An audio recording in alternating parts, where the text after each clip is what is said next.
This is Jared Horek for today's RacingDigest.com, and my Today's Racing Digest video series continues. Saturday, July 20th, 2019, Haskell Day at Monmouth Park. We're going to look at all 6 stakes races, and I'm going to give my top win contender for each of those races. Let's jump right in, and let's start with the 5th race from Monmouth Park. It's going to be the Grade 3 Oceanport, and they're going to be traveling 1 1/16 on the turf course.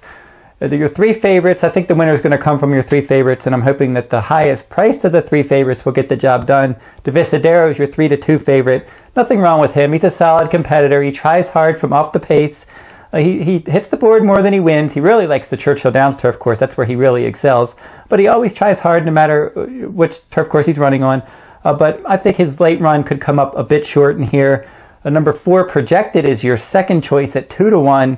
He's only 3 for 24 on turf with 11 second place finishes for trainer Chad Brown. Usually takes more money than he should on the win end. He's another one that tries hard, but he usually comes up a bit short. Your 3rd choice on the morning line is my top choice. Number 6, Just Howard. He's 5-2 morning line. I think he's the right one to back in here. He should offer a bit more value than the other 2, and he also has maybe a bit more tactical speed than those 2 runners.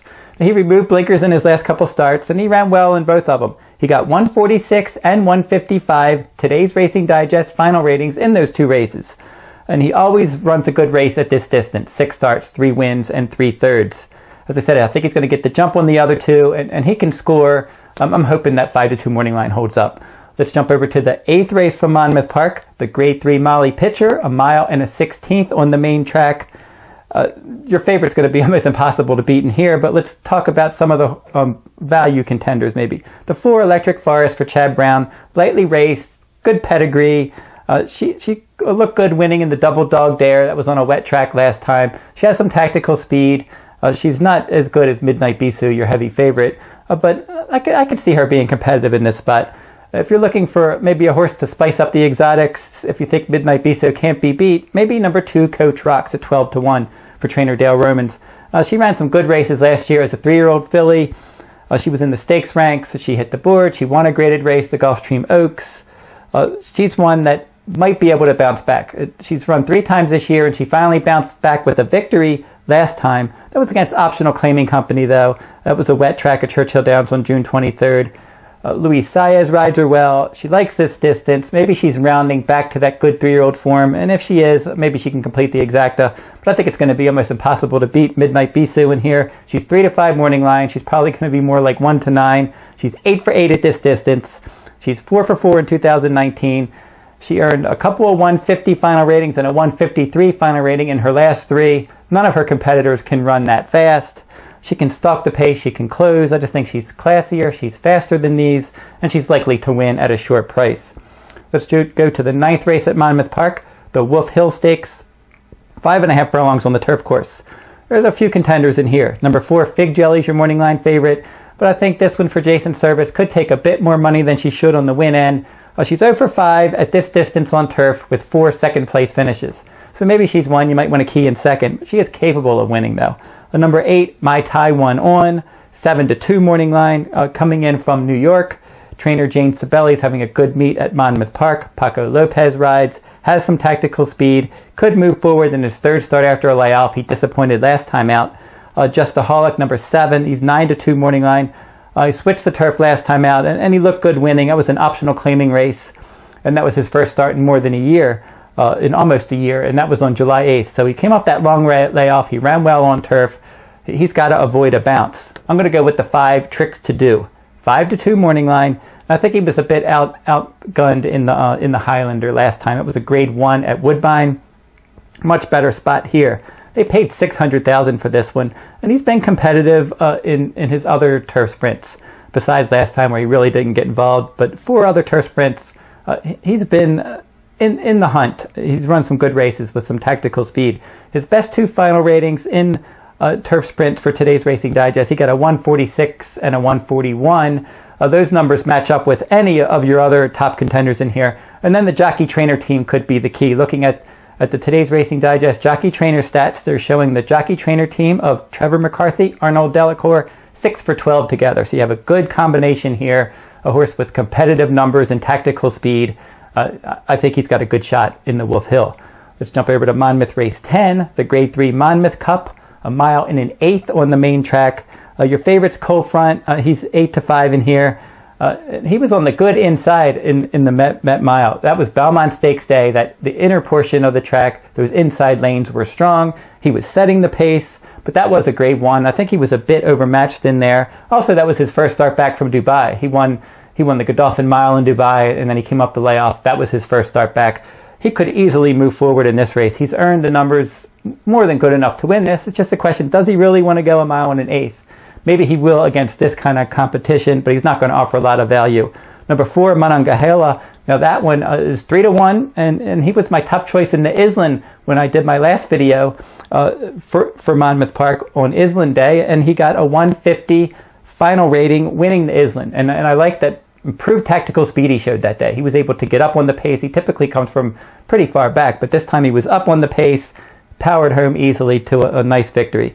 So if he can get closer to the pace again like he did last time, he could win back-to-back stakes races at Monmouth. But I'm going to go with the 2 Lemonade Thursday, 9-2 morning line. That was a big win coming off the layoff last time. That was an optional claiming victory, getting a 133 CPR, the CPR for today's Racing Digest comprehensive performance rating, which takes into account pace, final time, and closing fraction. Got a 98 fire number. The fire number is speed throughout a race, and a 146 final rating. Those numbers really match up with this group. This is a 4-year-old colt. I think he's the now horse in here. He's certainly improved as a 4-year-old. And if he can run that same kind of race that he did last time against Stakes Company, I'll take my chances at 9-2. Monmouth Race 11, the Grade 3 Matchmaker. 9 furlongs on the turf course.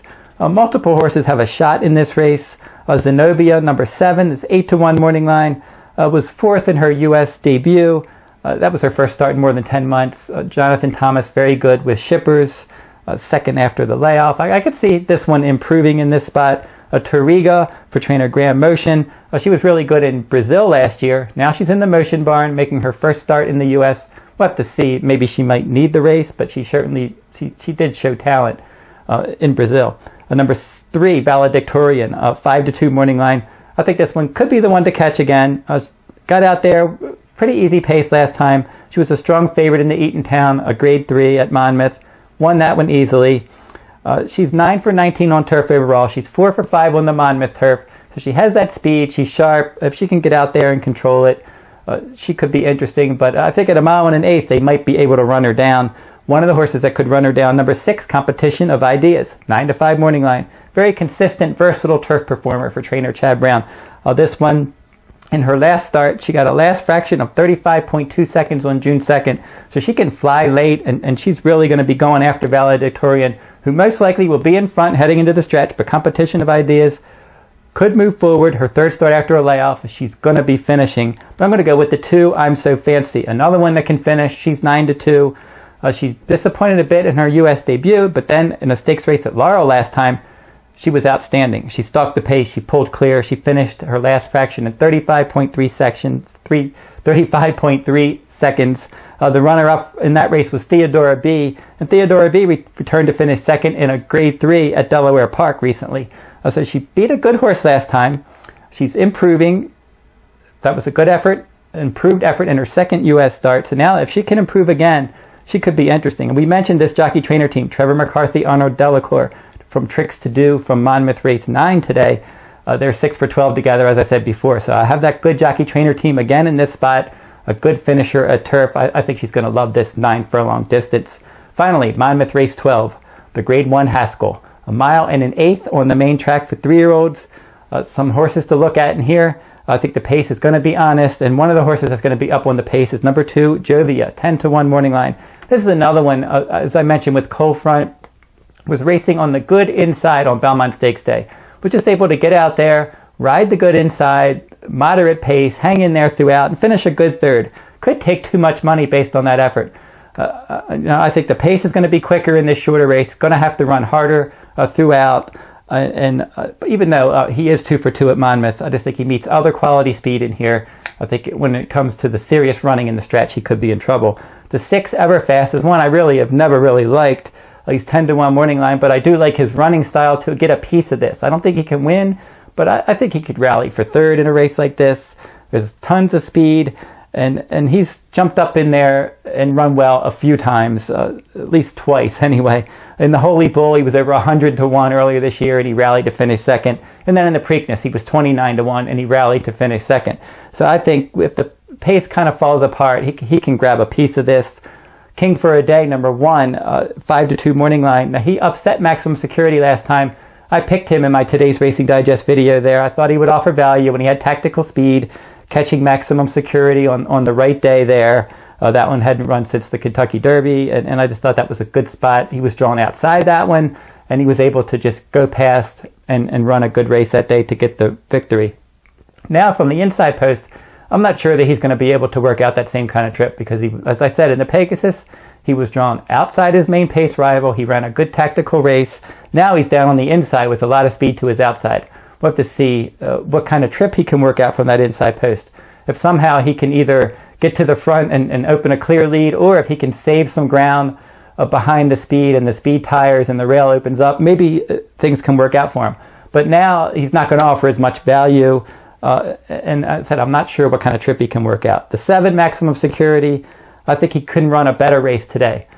He's one that the Pegasus was just a prep. He needed a race after the Kentucky Derby to get him ready for the Haskell. This was $1 million race. The Pegasus wasn't even a graded race, so he was clearly second best. He didn't have a great start that day, but I don't think it was the end of the world that he didn't win. He ran well. He earned a decent number. He's got that good speed. He's one that certainly fits with these. He's a former claimer. He's one I still really don't know how good he is, because in the Florida Derby, there was absolutely no pace, and they let him walk, and they just basically handed him the lead and the race when he was just able to just cruise to an easy win that day. And then in the Kentucky Derby, it was that weird wet track, and he was able to get out there again and get up on the pace. And then he had his number taken down. And then in the Pegasus last time, he did have some excuses for not winning that one, but again, he didn't win. So since he's been up into the stakes ranks, he hasn't been as impressive. And with other speed in here, the outside post, he's not going to offer any value. Everybody knows this horse from the Kentucky Derby, all the publicity. He's just going to take more money than he should, but he's obviously a win threat in here. I'm going to go with the Bob Baffert trainee, number 5, Mucho Gusto. He's 2 to 1 morning line, and Bob Baffert just owns this race. Since 2001, when Point Given won it, Bob Baffert settled the winner of this race 8 times. So he knows what it takes to win the Haskell. He sends horses that have good early pressing speed, and Mucho Gusto should fit this track perfectly. He drew well. He drew outside a lot of the speed. He didn't. The only one that really has speed that is on the outside of him is Maximum Security, but he drew a good pace. He's versatile. He drew a good post. Sorry, he's versatile in here. I didn't know how much stamina he actually had. I always thought he was better around one turn, but he really ran well in the Affirm last time out. He was able to relax from the outside post, and I think that was the key. He drew outside. He was able to relax, and he finished up nicely. The pace wasn't quick, and he relaxed off of that pace under Joe Talamo, finished nicely in that race, and now a mile and an eighth. I think at Monmouth Park he can get a mile and an eighth. He can stalk the pace here, get the jump on some others, and maybe some others will be tired as well. Maximum Security might get hung out too close to the pace. Who knows what kind of trip King for a Day is going to get from the inside, but I think I know what kind of trip that Mucho Gusto is going to get. He's going to be stalking the pace within striking range throughout, and he can maybe wear these down and get another Haskell victory for Bob Baffert. If you're interested in the Haskell Day Digest, go over to todaysracingdigest.com. You can find that from Monmouth Park. My full card analysis has returned now. Del Mar's back running their summer meet. My full cards each and every day will be available at todaysracingdigest.com for Del Mar each and every day that they run, 5 days a week. And you can find my Saturday full card there right now. So go over to todaysracingdigest.com and to find that. And if you like this video, give it a thumbs up, subscribe to my YouTube channel, and make some comments in the comment section. Who do you like in some of these Haskell Day Stakes races 2019 at Monmouth Park? And that will wrap up this week's video. I'll be back next week with another stakes race from around the country.